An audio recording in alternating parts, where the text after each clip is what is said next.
Hi hello ನಮಸ್ಕಾರ ಎಲ್ಲರೂ ಹೇಗಿದ್ದೀರಾ? ನಾನು ಸೂಪರ್ ಆಗಿದ್ದೀನಿ, ಸಿಕ್ಕಾಪಟ್ಟೆ ಚೆನ್ನಾಗಿದ್ದೀನಿ, ಸಿಕ್ಕಾಪಟ್ಟೆ ಮಾತಾಡ್ತಾ ಇರ್ತೀನಿ ಅಂತ ನಿಮ್ಗೆಲ್ರಿಗೂ ಚೆನ್ನಾಗಿ ಗೊತ್ತು.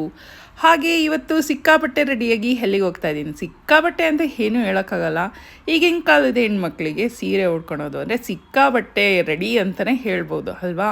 ಯಾಕೆಂದರೆ ಅಪರೂಪದ ಬಟ್ಟೆ ತಾವು ನಾವು ಸೀರೆನೇ ಹಾಕೋಣಲ್ಲ. ಅಪರೂಪಕ್ಕೆ ಎಲ್ಲೋ ಒಂದು ದಿನ ಉಟ್ಕೊತೀವಿ ಅಂದರೆ ಸ್ಪೆಷಲ್, ಸಮಥಿಂಗ್ ಸ್ಪೆಷಲ್ ಅಂತ. ಅದೇನು ಸ್ಪೆಷಲ್ಲು ಅಂತ ಹೇಳ್ತೀನಿ ಬನ್ನಿ. ಹೌದು, ಬೆಳಗಿನ ಜಾವ 6 ಗಂಟೆ ಆಗಿದೆ. ಇಲ್ಲಿ ಯಾಕೆ ಇಷ್ಟೊಂದು ಕತ್ಲೆ ಇದೆ? ಬೇಸ್ಮೆಂಟಲ್ಲಿ ಈ ರೇಂಜಿಗೆ ಕತ್ಲೆ ಇದೆ. ಸ್ವಲ್ಪ ಬೇಸ್ಮೆಂಟಿಂದ ಆಚೆ ಬಂದರೆ ಈ ಥರ ವೆದರ್ ಇದೆ ಆಯಿತಾ. 6 ಗಂಟೆ ಅನ್ನೋಕ್ಕೆ ಆಗಲ್ಲ, 6:30 ಇರ್ಬೋದು, ಓಕೆನಾ. ಅದಾದ ಮೇಲೆ ನಾವು ಇಲ್ಲಿ ಹೊರಟಿದ್ದೇವೆ. ಎಲ್ಲಿಗೆ? ಚಾಮುಂಡೇಶ್ವರಿ ಬೆಟ್ಟಕ್ಕೆ. ನಮ್ಮ ತಾಯಿ ಅಂತಲೇ ಹೇಳ್ಬೋದು, ಎಲ್ಲರ ತಾಯಿ. ಹೌದು, ಭಕ್ತಿಪೂರ್ವಕವಾಗಿ ನಾನು ಒಂದು 2-3 ತಿಂಗಳಿಗೆ ಒಂದು ಸಲ ಹೋಗಿ ಬರ್ತಾ ಇರ್ತೀನಿ.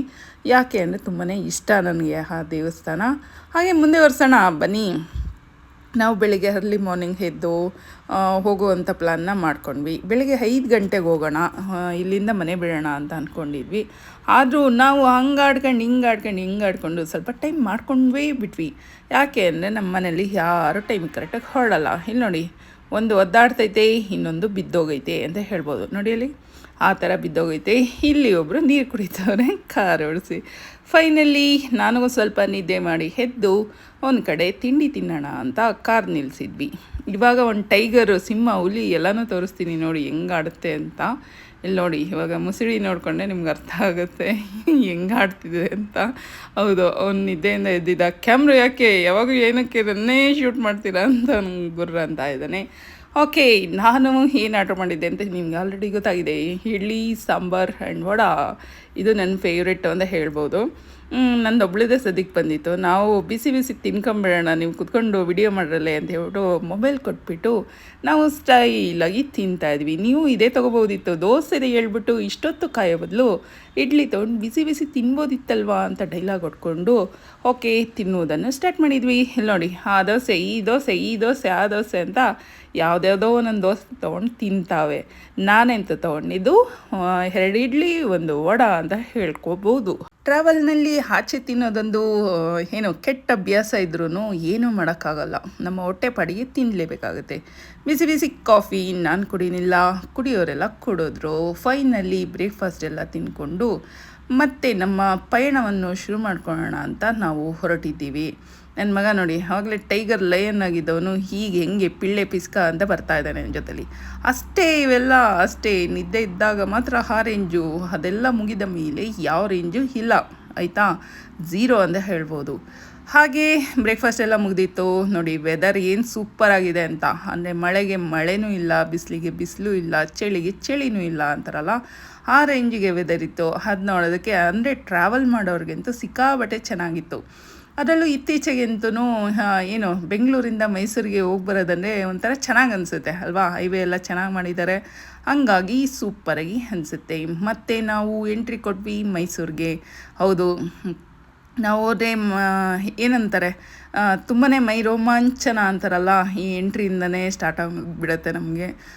ನನಗೆ ಏನೋ ಗೊತ್ತಿಲ್ಲ, ಒಂದು 3 ತಿಂಗಳಿಗೆ ಒಂದು ಸಲ ನಾನು ಇಲ್ಲಿ ಬರ್ತಾ ಇರ್ತೀನಿ. ಆ ತಾಯಿ ದರ್ಶನ ಮಾಡೋದಂದರೆ ಸಿಕ್ಕಾಪಟ್ಟೆ ಒಂಥರ ಮನಸ್ಸಿಗೆ ನೆಮ್ಮದಿ, ಸಮಾಧಾನ ಅಂತ ಹೇಳ್ತಾರಲ್ಲ, ಅದು ಯಾವಾಗೂ ಸಿಗ್ತಾ ಇರುತ್ತೆ. ಅದಕ್ಕೋಸ್ಕರ ನಾನು ನಮ್ಮ ಕುಟುಂಬದ ಜೊತೆ ಯಾವಾಗೂ ಬೆಟ್ಟಕ್ಕೆ ಬಂದು ಪೂಜೆ ಮಾಡಿಸ್ಕೊಂಡು ಹೋಗೋದು ನನ್ನ ಏನಂತಾರೆ ರೂಢಿಯಾಗಿಬಿಟ್ಟಿದೆ ಅಂತ ಹೇಳ್ಬೋದು. ಅದು ಇತ್ತೀಚೆಗೆ ಒಂದು 2 ಇಯರ್ಸಿಂದ ಈ ಥರ ಒಂದು ರೂಢಿಗೆ ನಾನು ಬಂದಿದ್ದೀನಿ. ಇವ್ರು ಈ 3 ಮಂತ್ಸ್ಗೊಂದು ಸಲ ತಾಯಿನ ಭೇಟಿಯಾಗಬೇಕು ಅನ್ನೋದು ಆಸೆ. ಅದೇ ಹುಟ್ಟು ಬರುತ್ತೆ. ಆವಾಗ ನಾನು ಕೂಡ ರೆಡಿಯಾಗಿ ಫ್ಯಾಮಿಲಿ ಕರ್ಕೊಂಡು ಹೊರಟು ಬರ್ತಾ ಇರ್ತೀವಿ. ಓಕೆ, ಫೈನಲಿ ನಾವು ತಲುಪಿದಾಯಿತು. ಪಾರ್ಕಿಂಗ್ ಪ್ಲೇಸ್ನ ಹುಡುಕ್ತಾ ಇದ್ದೀವಿ, ಎಲ್ಲಿ ನಿಲ್ಲಿಸೋದು, ಏನು ಮಾಡೋದು ಅಂತ. ಹಾಗಾಗಿ ನಾವು ಬರೋ ಹೊತ್ತಿಗೆ ನಾವು ಅಂದ್ಕೊಂಡಿದ್ವಿ ಒಂದು 8 ಗಂಟೆ 9 ಗಂಟೆ ಹೊತ್ತಿಗೆ ಬಂದಿರಬೇಕು ಅಂತ.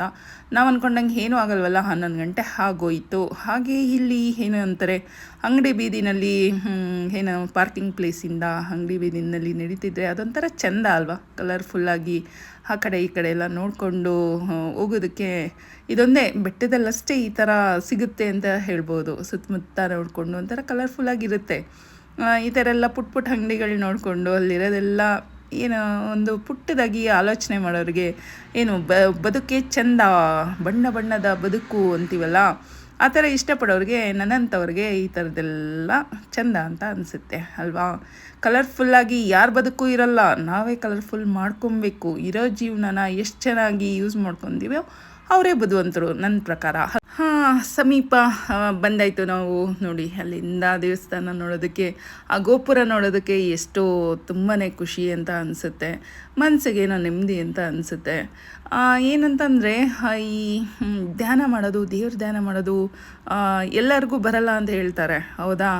ಕೆಲವೊಬ್ಬರು ಕಲ್ಲಲ್ಲೂ ದೇವ್ರು ಕಾಣ್ತಾರೆ, ಕೆಲವೊಬ್ಬರು ದೇವಸ್ಥಾನದಲ್ಲಿ ದೇವ್ರು ಕಾಣ್ತಾರೆ, ಕೆಲವೊಬ್ಬರು ಇರ್ತಾರೆ ದೇವರೇ ಇಲ್ಲ ಅಂತ ಬದುಕ್ತಾರೆ. ಅದು ಅವ್ರವ್ರ ಆಲೋಚನೆ, ಅವ್ರವ್ರಿಗೆ ಬಿಟ್ಟಿದ್ದು ಅದು. ಆದರೆ ನಾನು ಖಂಡಿತ ದೇವ್ರನ್ನ ನಂಬ್ತೀನಿ. ಅದರಲ್ಲೂ ನಾನು ಪೂಜೆ ಎಲ್ಲ ಮಾಡೋದ್ರಲ್ಲಿ ಎಕ್ಸ್ಪರ್ಟ್ ಅಂತ ಹೇಳೋಕ್ಕೋಣಕ್ಕಾಗಲ್ಲ. ನನಗೆ ಕಂಡಂಗೆ ಪೂಜೆ ಪುನಸ್ಕಾರನ ಮನೇಲಿ ತುಂಬ ಚೆನ್ನಾಗಿ ಮಾಡ್ಕೊತೀನಿ. ನಮ್ಮ ಫ್ಯಾಮಿಲಿ ಜೊತೆ ಸೇರಿಕೊಂಡು ಎಲ್ಲ ಥರದ ಏನು ಹಬ್ಬ ಹರಿದಿನಗಳನ್ನ ಮಾಡೋದ್ರಲ್ಲಿ ನನಗೆ ತುಂಬಾ ಖುಷಿ ಅಂತ ಅನಿಸುತ್ತೆ. ಹೌದು, ಪೂಜೆ ಸಾಮಗ್ರಿಗಳನ್ನೆಲ್ಲ ತಗೊಂಡು ನೋಡಿ, ಎಲ್ಲಿ ನೋಡ್ರು ಜನವೂ ಜನ ಅನ್ನೋ ಹಾಗೆ. ಯಾಕಂದರೆ ಸ್ಯಾಟರ್ಡೆ ಬಂದಿದ್ದರಿಂದ ಸಿಕ್ಕಾಪಟ್ಟೆ ಜನ ಇದ್ದರು. ನನ್ನ ಹಸ್ಬೆಂಡು ಅಲ್ಲಿ ಒಂದು ಟಿಕೆಟ್ ತೊಗೊಂಬರೋಣ, ₹100 ಎಂಟ್ರಿದು ಟಿಕೆಟ್ ಇರುತ್ತಲ್ಲ, ಅದನ್ನು ತೊಗೊಂಬರೋಣ ಅಂತ ಆ ಸೈಡ್ ಹೋದರು. ಅದಾದಮೇಲೆ ತೊಗೊಂಡು ಬರೋ ಹೊತ್ತಿಗೆ ಕ್ಯೂ ನೋಡಿದರೆ ತಲೆ ತಿರುಗಿ ಬಿದ್ದೋಗ್ಬೇಕು, ಆ ರೇಂಜಿಗೆ ಕ್ಯೂ ಇತ್ತು ನೋಡಿ. ಫುಲ್ಲು ₹100 ಈ ರೇಂಜಿಗಿತ್ತು. ನಾವು ಹೋದಾಗ ಎಷ್ಟೋ ಬೆಟರ್ ಆಗಿತ್ತು, ಮುಂದಕ್ಕೆ ಕೇಳ್ತೀನಿ ಏನಾಯಿತು ಅಂತ. ಈ ರೀತಿ ನಾವು ಸುಮಾರು ಹೊತ್ತು ಒಂದು 1.5 ಅವರ್ ಕ್ಯೂನಲ್ಲೇ ಇದ್ದೆ ಅಂದ್ಕೊತೀನಿ. ಅಲ್ಲಿ ಇನ್ನೇನು ಈ ವಿಡಿಯೋ ಮಾಡೋದು, ಬರೀ ಸೆಲ್ಫಿ ವಿಡಿಯೋ ಮಾಡಿಕೊಂಡು ಹಂಗೆ ಹಿಂಗೆ ದೇವಸ್ಥಾನದ ಸೈಡು ಎಲ್ಲಿ ಸಿಗುತ್ತೆ ಅಲ್ಲೆಲ್ಲ ನೋಡಿಕೊಂಡು ನಾವು ಹಾಗೆ ಮುಂದೆ ಸಾಗ್ತಾ ಇದ್ವಿ. ಈ ಕ್ಯೂ ಒಂದು ಇಲ್ಲ ಅಂದಿರೆ ಚೆನ್ನಾಗಿತ್ತು ಅಂತ ಹೇಳೋಕ್ಕಾಗಲ್ಲ, ಕ್ಯೂ ಅಲ್ಲಿ ಹೋಗಲೇಬೇಕು. ಅದಾದಮೇಲೆ ಬಂದು ವಿಡಿಯೋ ಮಾಡೋ ಗುಂಗಲ್ಲಿ ನಾನು ಏನೋ ತಲೆಗೆ ಹೂವು ತೊಗೊಂಡದೆ ಮರ್ತೋಗಿದ್ದೆ, ಅಂದರೆ ಮುಡ್ಕೊಳೋದಕ್ಕೆ. ನನ್ನ ಹಸ್ಬೆಂಡ್ ಹಂಗೆ ಕ್ಯೂ ಅಲ್ಲಿ ಸೈಡಲ್ಲಿ ಅಲ್ಲೇ ಹೂವನ್ನ ಅವ್ರು ತೊಗೊಂಡು ಕೊಟ್ಟರು. ಸಿಕ್ಕಾಪಟ್ಟೆ ಖುಷಿ ಆಯಿತು. ಈ ಥರ ಸಣ್ಣ ಸಣ್ಣ ಮೂಮೆಂಟ್ಗಳು ಮನಸ್ಸಿಗೆ ತುಂಬಾ ಏನಂತಾರೆ ಖುಷಿ ಕೊಡುತ್ತೆ. ಅದರಲ್ಲೂ ನಾವು ಕೇಳ್ದೇನೆ ಹೊರಗವರು ತಕ್ಕೊಟ್ಟಾಗ ಅದರಲ್ಲಿರೋ ಮಜಾನೇ ಬೇರೆ ಅಂತ ಹೇಳ್ಬೋದು ಅಲ್ವಾ. ದೇವಸ್ಥಾನಕ್ಕೆ ಬಂದಾಗ ಈ ಥರ ಪೂಜಾ ಸಾಮಗ್ರಿ ಇಟ್ಕೊಂಡು ಹೆಣ್ಮಕ್ಳು ಏನು ಸೀರೆ ಉಟ್ಕೊಂಡು ಚಂದವಾಗಿ ಬಂದರೆ ಎಷ್ಟು ಚೆನ್ನಾಗಿರುತ್ತೆ ಅಲ್ವಾ. ನಮ್ಮ ಸಂಸ್ಕೃತಿನ ನಾವೇ ಕಾಪಾಡಬೇಕು, ಬೇರೆ ಯಾರು ಕಾಪಾಡ್ತಾರಾ? ಇಲ್ಲ. ಅದಕ್ಕೋಸ್ಕರನೇ ಎಲ್ಲ ಹೆಣ್ಮಕ್ಳು ಅಷ್ಟೇ, ದೇವಸ್ಥಾನಕ್ಕೆ ಹೋದರೆ ಆ ಡ್ರೆಸ್ಸು ಈ ಡ್ರೆಸ್ಸು ಫ್ಯಾಷನ್ ಡ್ರೆಸ್ಸು ಅವೆಲ್ಲ ಬೇಡ, ಬಿಸಾಕಿ ಎದ್ಬಿಟ್ಟು, ಅಂದರೆ ಬೇರೆ ಟೈಮಲ್ಲಿ ಹಾಕೊಳ್ಳಿ. ಬಟ್ ದೇವಸ್ಥಾನಕ್ಕೆ ಅಂತ ಬಂದಾಗ ತುಂಬ ಭಕ್ತಿಯಿಂದ ಒಳ್ಳೆ ರೀತಿಯಲ್ಲಿ ಬಂದು ಏನು ನಿಮ್ಮ ಒಂದು ಏನಿದೆ ಪ್ರಾರ್ಥನೆನ ಸಲ್ಲಿಸಿದರೆ ತುಂಬ ಒಳ್ಳೆಯದು ಅಲ್ವಾ.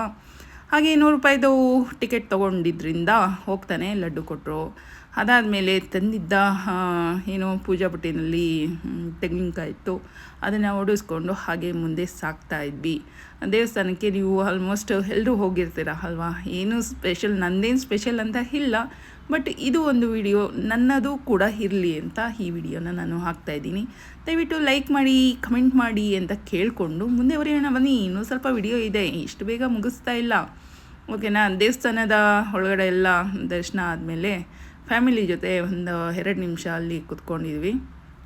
ಇದರಲ್ಲೇ ಇರೋದು ಏನಂತಾರೆ ನೆಮ್ಮದಿ ಅಂತಾರಲ್ಲ, ಅದು ದೇವಸ್ಥಾನದ ಆಚೆ ಒಂದು 5 ನಿಮಿಷ ಕೂತ್ಕೊಂಡು ಧ್ಯಾನ ಮಾಡಿದರೆ ಸಿಕ್ಕಾಪಟ್ಟೆ ಚೆನ್ನಾಗಂತ ಅನಿಸುತ್ತೆ. ನಾನು ದೇವಸ್ಥಾನದ ಆಚೆ ಅಲ್ಲ, ಗರ್ಭಗುಡಿಯ ಆಚೆ ಅಂತ ಹೇಳ್ಬೋದು ಮಾತಲ್ಲಿ. ಏನು ಕ್ಯಾಮ್ರಾ ವಿಡಿಯೋ ಮಾಡಿಕೊಂಡೇ ಇದ್ದಾಳೆ ಅಂತಲ್ಲ, ನಾನು ಫಸ್ಟು ಏನು ಭಕ್ತಿಯಿಂದ ಏನು ಮಾಡಬೇಕು ಎಲ್ಲ ಪೂಜೆ ಮಾಡಿಕೊಂಡು ಕೊನೆಯಲ್ಲಿ ವಿಡಿಯೋಗಳನ್ನ ಶೂಟ್ ಮಾಡ್ಕೊತೀವಿ.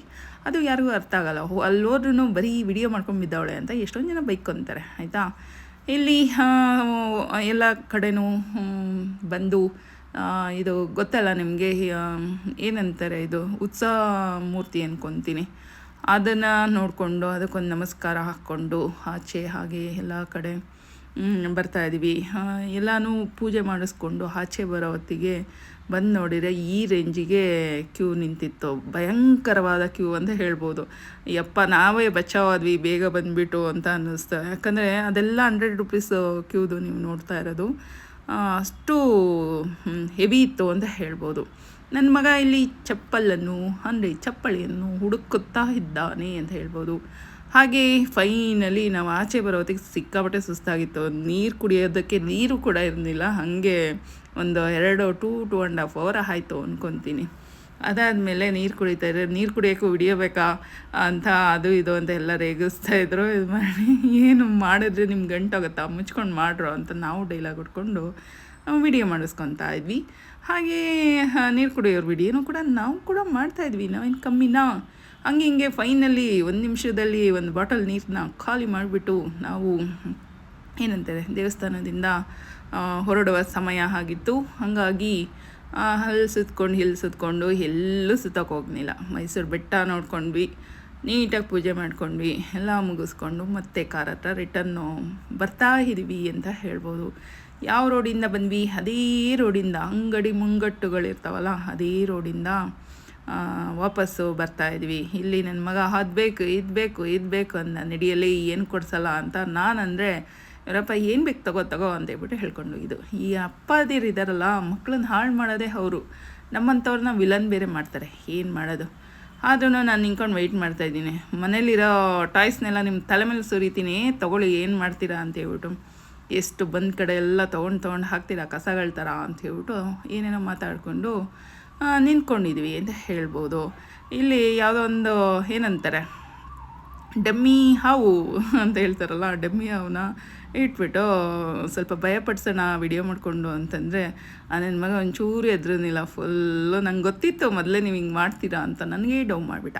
ಆಯಿತಾ, ಅದಾದಮೇಲೆ ಇಲ್ಲಿ ಏನೋ ಖಾರ ಕಡಲೆಪುರಿ ಅದು ಇದು ಎಲ್ಲ ಸ್ವಲ್ಪ ಅಂದರೆ ಅಲ್ಲೆಲ್ಲ ತೊಗೊಂಡು ಚೆನ್ನಾಗಿರುತ್ತಲ್ಲ ಅದೆಲ್ಲ ತಗೊಂಡು ಮತ್ತು ಕಾರಲ್ಲಿ ಕೂತ್ಕೊಂಡು ಅಷ್ಟರಲ್ಲಿ ಹೊಟ್ಟೆ ಸರಿಗೆ ಹಸಿತಾ ಇತ್ತು.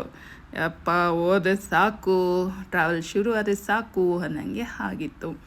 ಹಂಗಾಗಿ ನಾವು ನಮ್ಮ ಪಯಣವನ್ನು ಏನು ಮಾಡ್ತಿದ್ವಿ ಮತ್ತು ಮುಂದುವರಿಸಿದ್ವಿ. ಓಕೆನಾ. ನೋಡಿ, ಇಲ್ಲಿ ಮೇಡಮ್ ಅವರು ಡಿಫ್ರೆಂಟಾಗಿ ಒಂದು ವಿಡಿಯೋ ಶೂಟ್ ಮಾಡೋಣ ಅಂತ ನಮ್ಮ ಕ್ಯಾಮ್ರಾನ ಅಲ್ಲಿ ಸೆಟ್ ಮಾಡಿದ್ವಿ. ಇವಾಗ ಲಡ್ಡು ತಿನ್ನೋ ಒಂದು ವಿಡಿಯೋ ಮಾಡೋಣ ಅಂದರೆ ದಬಕ್ಕನೇ ನಮ್ಮ ಕ್ಯಾಮ್ರಾ ಬಿದ್ದೋಗೋದ ನೋಡಿ, ಹೆಂಗೆ ಬಿದ್ದೋಗ್ಬಿಡ್ತೋ ಇದ್ರಜ್ಜಿ ಅಂತ ಹೇಳ್ಬಿಟ್ಟು ಮತ್ತೆ ಎತ್ಕೊಂಡು ವಿಡಿಯೋ ಮಾಡೋಣ ಅಂದರೆ ನಮ್ಮ ಮನೆಯವೆಲ್ಲ ಸೇರ್ಕೊಂಡು ಕಿಲ ಅಂತ ನಗ್ತಾಯಿದ್ದು.